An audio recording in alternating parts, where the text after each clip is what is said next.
गडकरी के घर जासूसी उपकरण मिलने पर खबरों पर बोले पूर्व प्रधानमंत्री मनमोहन सिंह। मुख्यमंत्री के घर, मंत्रियों के घर की जासूसी अच्छे संकेत नहीं, सफाई दे सरकार।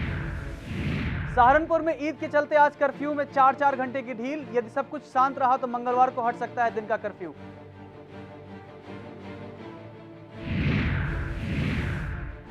उनतीस जुलाई तक फिर रोकी गई केदारनाथ यात्रा। खराब मौसम के चलते लिया गया फैसला। उत्तराखंड में कई इलाकों में भारी बारिश की चेतावनी।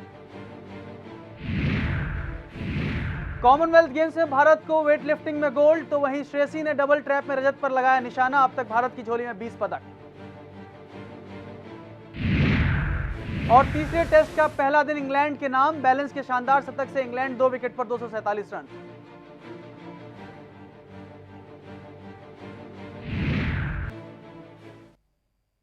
नमस्कार, आप देख रहे हैं रिपोर्ट 24/7 और मैं हूं शशांक विक्रम सिंह। इस वक्त जिस तरह की राजनीति पूरे देश में गरमाई है, उसी गर्माहट के बीच आम आदमी पार्टी ने कुछ ठंडा फैसला लिया है और ये फैसला है सिर्फ दिल्ली पे फोकस करने का। आम आदमी पार्टी के संयोजक अरविंद केजरीवाल ने स्पष्ट कर दिया है कि सीमित संसाधनों के कारण उनकी पार्टी हरियाणा, महाराष्ट्र, जम्मू कश्मीर और झारखंड में होने वाले विधानसभा चुनाव नहीं लड़ेगी। इसके साथ ही उन्होंने बताया कि पार्टी 21 अगस्त को पंजाब में 2 विधानसभा सीटों पर होने वाले उपचुनाव में हिस्सा लेगी।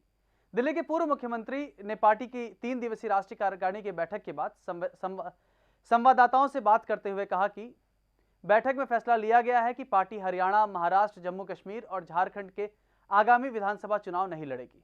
उन्होंने इस फैसले के पीछे पार्टी की सीमित संसाधनों का हवाला दिया।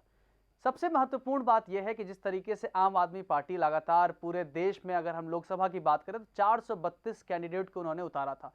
महज 49 दिन की सरकार, उसके बाद वहां से इस्तीफा देकर पूरे देश में वो एक अलग तरीके का माहौल लेकर आए थे। और उन्होंने जिस तरीके से अरविंद केजरीवाल की अगर बात की जाए तो प्रधानमंत्री नरेंद्र मोदी के सामने खड़े हुए थे बनारस की सीट से। ऐसे में जिस तरीके से उसके बाद लगातार आम आदमी पार्टी की लोकप्रियता घटती चली गई, इंटरनल कॉन्फ्लिक्ट्स काफी ज्यादा देखने को मिले। चाहे अगर हम बात करें अरविंद केजरीवाल साजिया एलवी के बीच, कुमार विश्वास के बयानबाजी की बात करें, या उसके बाद खुद अगर हम बात करें सबसे महत्वपूर्ण जो है वो योगेंद्र यादव, जो अच्छे रणनीतिकार माने जाते हैं, उनके फैसलों पर भी तमाम उंगलियां उठी लोकसभा चुनाव के बाद।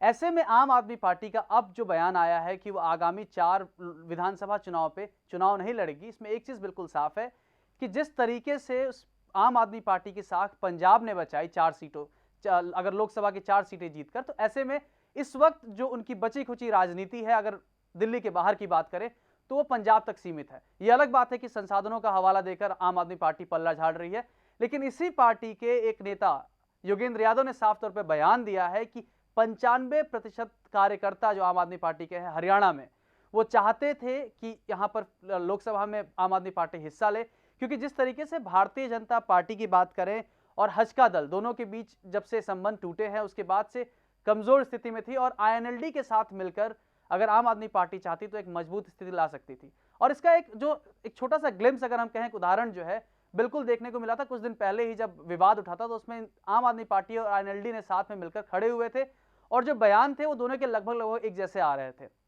लेकिन जो विवाद उठा है लगातार आम आदमी पार्टी के बीच में, ऐसे में योगेंद्र यादव की स्थिति पहले से काफी कमजोर देखी जा रही है और फिर से जो सेंटर्ड टीम थी, जो सेंटर्ड पर्सन थे पूरी पार्टी की, आम आदमी पार्टी के अरविंद केजरीवाल, उनके ऊपर ही पूरा दारोमदार चला गया है। ऐसे में अरविंद केजरीवाल ने मन बना लिया है कि जिस तरीके से इस वक्त दिल्ली की राजनीति गरमाई हुई है, उसका फायदा उठा के वो सारा का सारा अपना फोकस, सारी एनर्जी, सारे कार्यकर्ताओं को यहां पर लेके आए और सारे मसलों को छोड़कर दिल्ली में चुनाव लड़ें। अभी देखना बेहद दिलचस्प होगा कि दिल्ली में आम आदमी पार्टी का करिश्मा चल पाता है या नहीं।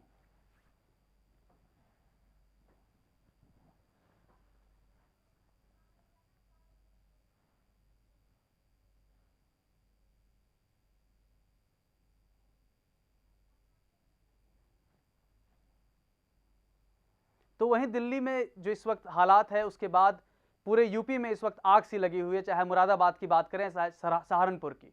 गृह मंत्री राजनाथ सिंह ने पीएम मोदी से मुलाकात की। गृह मंत्री ने पीएम को मुरादाबाद और सहारनपुर मुद्दे पर रिपोर्ट भी दी और यूपीएससी विवाद पर भी जानकारी दी। तो वहीं यूपीएससी मुद्दे पर पीएमओ में राज्य मंत्री डॉक्टर जितेंद्र सिंह ने कहा कि स्टूडेंट्स के साथ लगातार इस विषय पर बात हो रही है। जब इस बारे में कुछ बताने लायक होगा तो हम आपसे जरूर शेयर करेंगे। वैसे जिस तरीके की बयानबाजी, जिस तरह से इस वक्त लगातार दबाव बना हुआ है केंद्र सरकार की बात की जाए, खास करके नरेंद्र मोदी पर, तो उनके फैसलों पर, क्योंकि हर चीज में, जैसे अगर हम चाहे यूपी के दंगों की बात करें, चाहे सीसेट का एक मुख्य मसले की बात करें, लेकिन हर बयान से जो है अपनी कन्नी काटते हुए दिख रहे हैं प्रधानमंत्री नरेंद्र मोदी। ऐसे में उनकी कुछ जो छवि है पहले पूर्व प्रधानमंत्री मनमोहन सिंह जी जैसी लग रही है। ऐसे में जिस तरीके से कल राजनाथ सिंह प्रधानमंत्री से मिले, उन्होंने सारे मुद्दों पर बातचीत की, उसके बाद फिर बाहर आए, उन्होंने बताया कि हम जल्द से जल्द इन चीज़ों का समाधान करेंगे। और साथ ही साथ राजनाथ सिंह ने यह भी कहा कि उन्होंने अखिलेश यादव से बात की है और उसके पूरी नज़र जो है, पूरी केंद्र सरकार जो है इस पूरे मसले पर बनाए हुए है। और जिस तरीके का इस वक्त जो ध्रुवीकरण देखने को मिल रहा है सांप्रदायिकता को लेकर, उसी के बीच अगर हम शिक्षा की बात करें तो शिक्षा के बवाल ने भी एक नया बखाड़ा खड़ा कर दिया है। आखिरकार जो सीसेट है, ये विवाद आया कहां से, आखिर क्यों कर रहे हैं छात्र इसका विरोध, और सरकार इस पर क्या रुख अपना सकती है, आपको दिखाते हैं अपने इस खास रिपोर्ट में।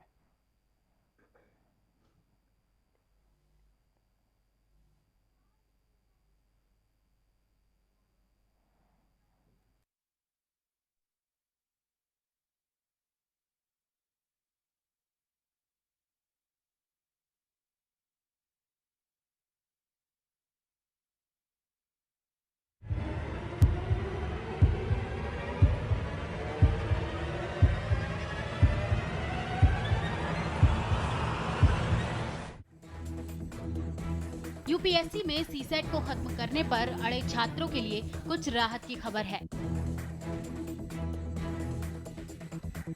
नाराज छात्रों को मनाने के लिए सिविल सर्विसेज एग्जाम यानी सीसेट में हिंदी की उपेक्षा पर आंदोलन और तेज होने से चिंतित सरकार डैमेज कंट्रोल में जुट गई है।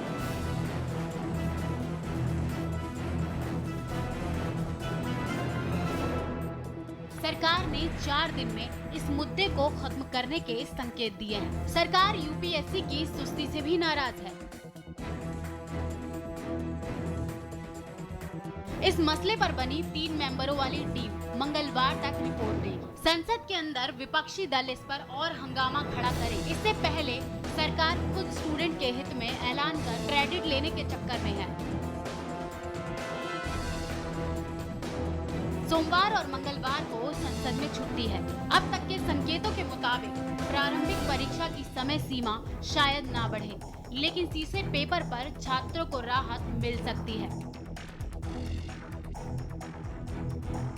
अब लगातार बैठकें कर रही सरकार जल्द ही मसले को सुलझाने की कोशिश कर रही है। Bureau report, reporter 24x7 news.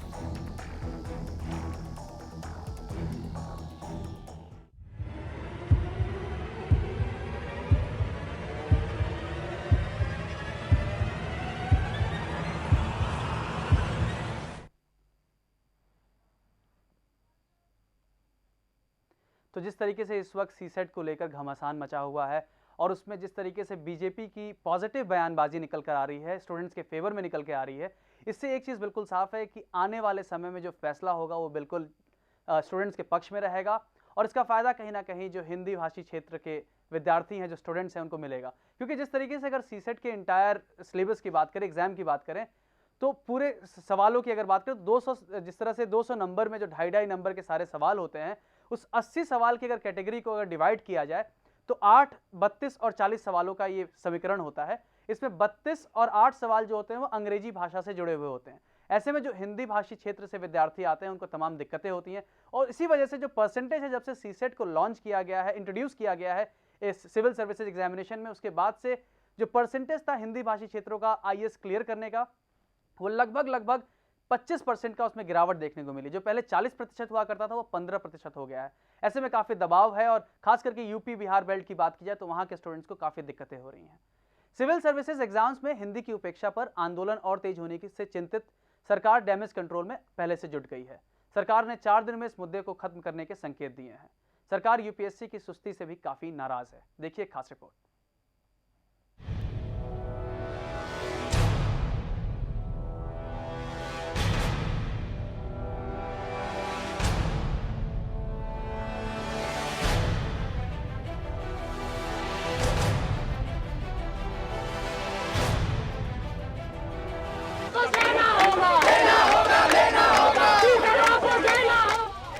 CSAT को लेकर लेकर यूपीएससी छात्रों का विवाद अभी जारी है। कुछ छात्रों ने तो आमरण अनशन शुरू कर दिया है।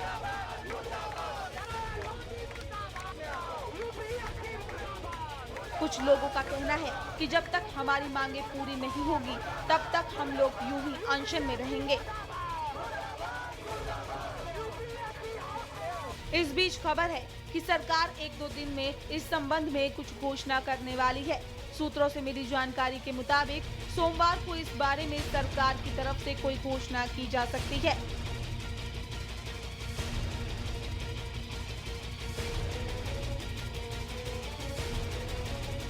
छात्रों का आक्रोश बढ़ता जा रहा है। छात्र केवल 3 सदस्यीय समिति की रिपोर्ट के इंतजार में है, जो लगभग 3 से 4 दिन में आने वाली है। छात्र अभी यूपीएससी की तैयारी का हब माने जाने वाले मुखर्जी नगर में डटे हैं।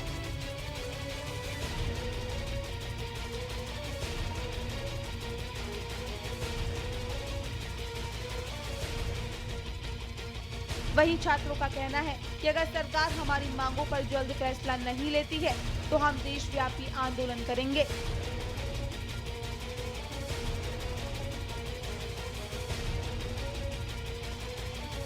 गौरतलब है कि सिविल सर्विस एप्टीट्यूड टेस्ट 2011 से यूपीएससी की सिविल सर्विसेज की परीक्षा लागू की गई है। इसके बाद से ही हिंदी एवं अन्य क्षेत्रीय भाषाओं के छात्रों का यूपीएससी में सफलता का प्रतिशत कम होता गया है।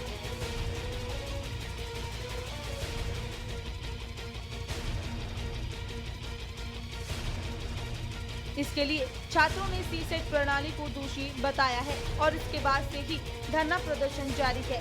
छात्रों का आरोप है कि जानबूझकर सीसेट प्रणाली के तहत कुछ ऐसे पैटर्न को शामिल किया गया है जिससे हिंदी भाषी छात्रों को इस परीक्षा में सफल होने से रोका जा सके।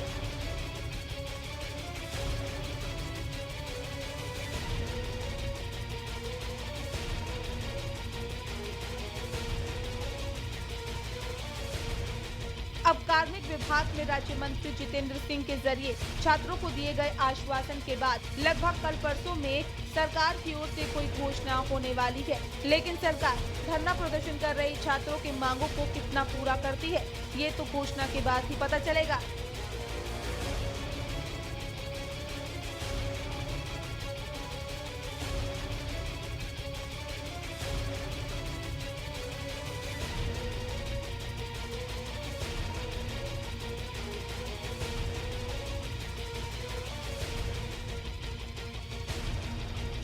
Bureau report, reporter 24/7।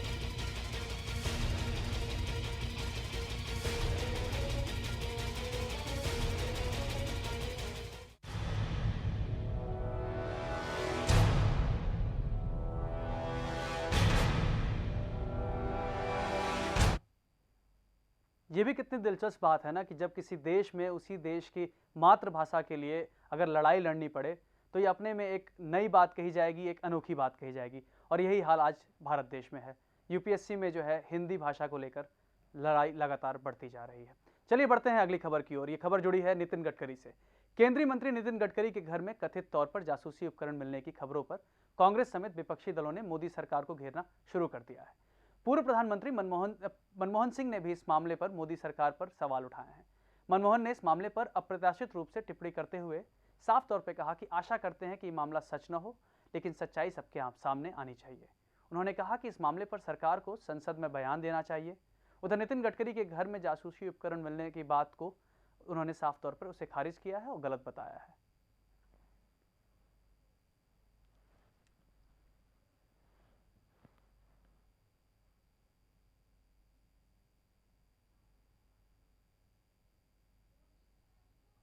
तो जिस तरीके से इस वक्त मुश्किलों में फिर से घिरे अब पड़ गए हैं गडकरी, और मनमोहन सिंह ने जो है सवाल की मतलब उम्मीद की है कि भारत सरकार जो है वो जवाब दे। चलिए ब्रेक के बाद जानेंगे सुब्रमण्यम स्वामी क्या कहते हैं इस पूरे मसले पर।